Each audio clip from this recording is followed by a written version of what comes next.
បាទជំរាបសួរលោកគ្រូអ្នកគ្រូដែលបានទស្សនាវីដេអូនេះថ្ងៃនេះខ្ញុំនឹងបង្ហាញអំពី tool កម្មវិធីជំនួយគ្រូបង្រៀនសម្រាប់ប្រើប្រាស់ទូទៅបាទថ្ងៃនេះខ្ញុំនឹងបង្ហាញមុខងារកិច្ចទាំងការបន្ទាប់ពីយើងបើកកម្មវិធីយើងចូលកិច្ចទាំងការហើយយើងជ្រើសយកសៀវភៅហើយស្វែងរកមេរៀនក៏ដូចជាសៀវភៅដែលយើងត្រូវធ្វើកិច្ចទាំងការខ្ញុំជ្រើសយកtelephone ទី6យកមកធ្វើកិច្ចទាំងការដល់នេះខ្ញុំស្វែងរកមេរៀនដើម្បីធ្វើ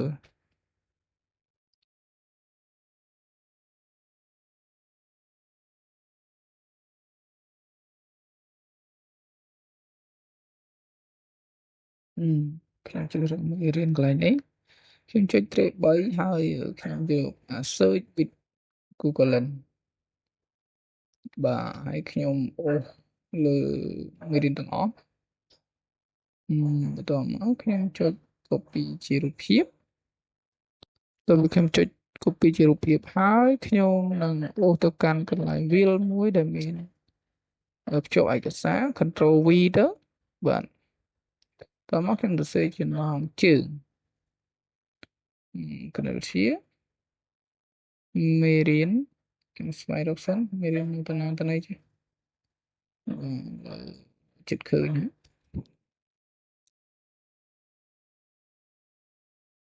ប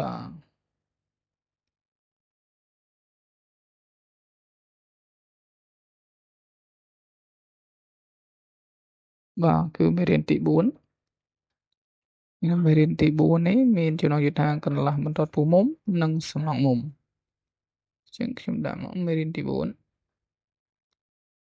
កន្លះបន្ទាត់ពុះមុំនិងសំណងមុំ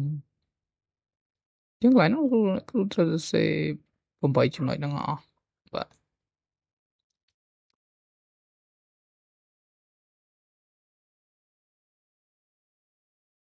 យើងរងចាំតិចទៅសរសេរឈ្មោះថ្នាក់ទីមក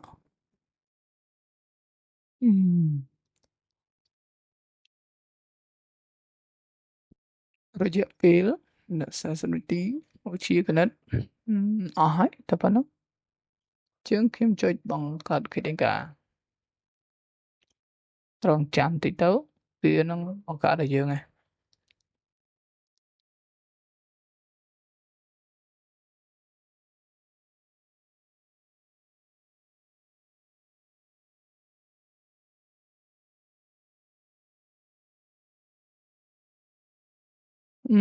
សូមជម្រាបលោកគ្រូអ្នកគ្រូវីដេអូនេះអត់មានកាត់តបន្ថែមបន្ថយស្អីទេបាទអត់មិនដាក់ទៅចឹងតែម្ដងបាទអរគុណ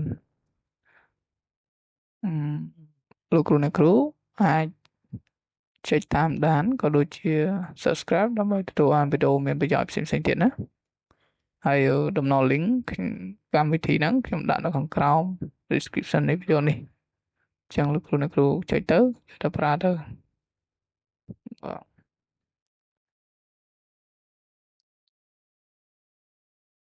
អញ្ចឹងឃើញថាការបង្កើតកិច្ចការរបស់ខ្ញុំបានចេញជាខ្លឹមសារហើយអញ្ចឹងលោកគ្រូអ្នកគ្រូឃើញថាអានមកត្រួសទៅលោកគ្រូអ្នកគ្រូពេញចិត្តត្រង់ចំណុចណាលោកគ្រូមិនពេញចិត្តត្រង់ចំណុចណាលោកគ្រូអាចកែប្រែបានណាបាទអញ្ចឹងយើងបានកិច្ចការមួយដ៏ត្រូវប្លង់ហើយ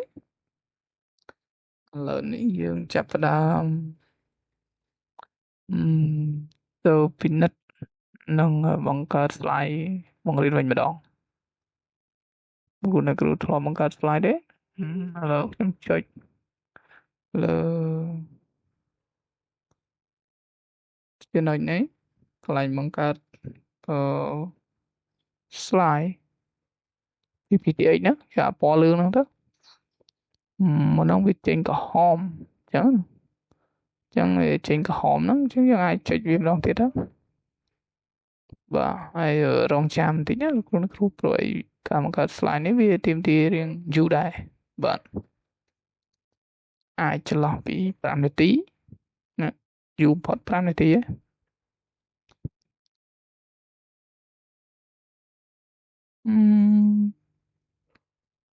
ខ្ញុំក៏ចង់បង្ហាញលោកគ្រូអ្នកគ្រូដែរថាខ្ញុំនឹងជូនលោកគ្រូអ្នកគ្រូ một nghìn nào khăn lơ nó miền tây cái khai chẳng là của anh lần mở bàn hayខ្ញុំចង់ឲ្យលោកអ្នកគ្រូចូលរួមសាកល្បងប្រើកម្មវិធីមួយទៀតឈ្មោះថា Canva កម្មវិធី Canva នេះគឺនិយមប្រើមែនតើដែលលោកអ្នកគ្រូឃើញមាននៅក្នុងបណ្ដាញសង្គមយើងបានប្រើជាច្រើនដើម្បីបង្កើតជាឯកសារបង្រៀនក៏ដូចជាស្លឹកឯកាអញ្ចឹងណាឥឡូវចូលទៅកាន់កម្មវិធី Canva ជាមួយខ្ញុំបញ្ជាក់ដែរលោកអ្នកគ្រូកម្មវិធី Canva របស់ខ្ញុំគឺជាមុខងារ Canva Edition Canva Education មានន័យថាកម្មវិធី Canva សម្រាប់គ្រូបង្រៀនគ្រូអ្នកគ្រូអាចស្នើសុំបានដែរអត់គិតលុយទេហើយកម្មវិធីទាំងនោះមុខងារដែលមាននៅក្នុងកម្មវិធីដែលជា version education នេះគឺ free ច្រើនណាស់លោកគ្រូអ្នកគ្រូទាំងរូបភាពទាំងមុខងារ AI ផ្សេងៗបាទឥឡូវខ្ញុំនឹងចម្លងអត្ថបទទាំងមូលពាក់ព័ន្ធនឹងខ្លឹមសារនេះដោយ Control C យកទៅឲ្យ Canva របស់យើងបង្កើតជា slide ដើម្បីបង្ហាញនៅក្នុងថ្នាក់រៀនរបស់យើងអញ្ចឹងយើងចុចទ្រាប3ហើយយើងយកកន្លែង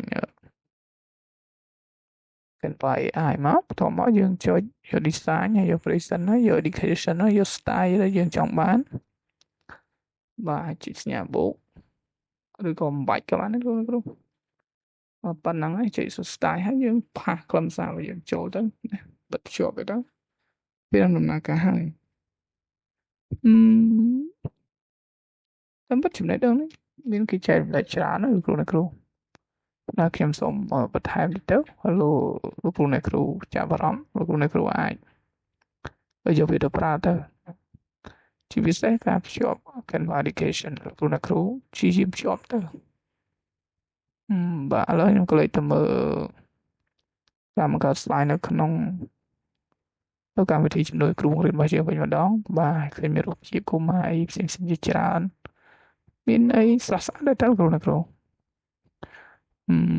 អាចជាទីចាប់អារម្មណ៍របស់កុមារដែរទោះបីជារូបភាពនោះវាហើយយ៉ាងម៉េចក៏ដោយក៏វាជារូបភាពដែលទាក់ទាញដែរណាហើយយើងយកទៅបង្ហាញទៅហើយយើងគូជាក់ស្ដែងនៅលើក្រាហ្វិកយើងផ្សេងទៅបាទហើយរូបភាពហ្នឹងគឺគ្រាន់តែជាសម្រាប់ទាក់ទាញកុមារដើម្បីឲ្យគាត់ចូលចិត្តមើលរូបភាពទេដែលមានសាលាជាច្រើនហ្នឹងគាត់បានប្រើ Smart TV ហើយអញ្ចឹងលោកគ្រូអ្នកគ្រូអាចយកកម្មវិធីនេះទៅប្រើទៅដើម្បីងាយស្រួលក្នុងការធ្វើវាលឿនអញ្ចឹងណាលោកគ្រូអ្នកគ្រូបាទប៉ុន្តែចម្ងល់លោកគ្រូអ្នកគ្រូអាច comment នៅខាងក្រោមវីដេអូទៅបាទឥឡូវយើងក៏លេចទៅមើល Canva វិញ Canva ក៏បានបង្កើតជាទម្រង់ slide មកដែរឥឡូវខ្ញុំឲ្យវាបង្កើតជា slide សម្រាប់បង្រៀនឥឡូវនេះកំពុងតែគិតរងចាំយូរដែរ Canva AI ហ្នឹងក៏យូរដែរបាទលោកអ្នកគ្រូសម្រាប់កម្មវិធីជំនួយគ្រូបង្រៀនយើងមានច្រើនមុខងារគួរសមដែរបាទមានទាំងមុខងារផ្សេងជាច្រើនលោកគ្រូអាចចូលមើលបានណាហើយតម្លៃពាក់ព័ន្ធទៅនឹងក្រុមលោកគ្រូអ្នកគ្រូក៏អាចចូលក្រុមបានដែរណាក្រុមខ្ញុំដាក់នៅក្នុង link ហ្នឹងតែម្ដងនៅខាងក្រោមវីដេអូហ្នឹងចុច link ហ្នឹងទៅហើយឯកសារដែលខ្ញុំបានបង្កើតមិញក៏ខ្ញុំអូសទៅលាក់ចូលទៅក្នុងក្រុមហ្នឹងដែរហ្នឹងហើយលោកគ្រូអ្នកគ្រូសម្រាប់ចម្ងល់ផ្សេងលោកគ្រូអ្នកគ្រូហ្នឹងហើយជួយសួរនៅក្នុង comment ទៅខ្ញុំនឹងព្យាយាមឆ្លើយព្រោះខ្ញុំក៏ចិត្តស្រាវជ្រាវដែរចិត្តស្រាវជ្រាវជួយចិត្ត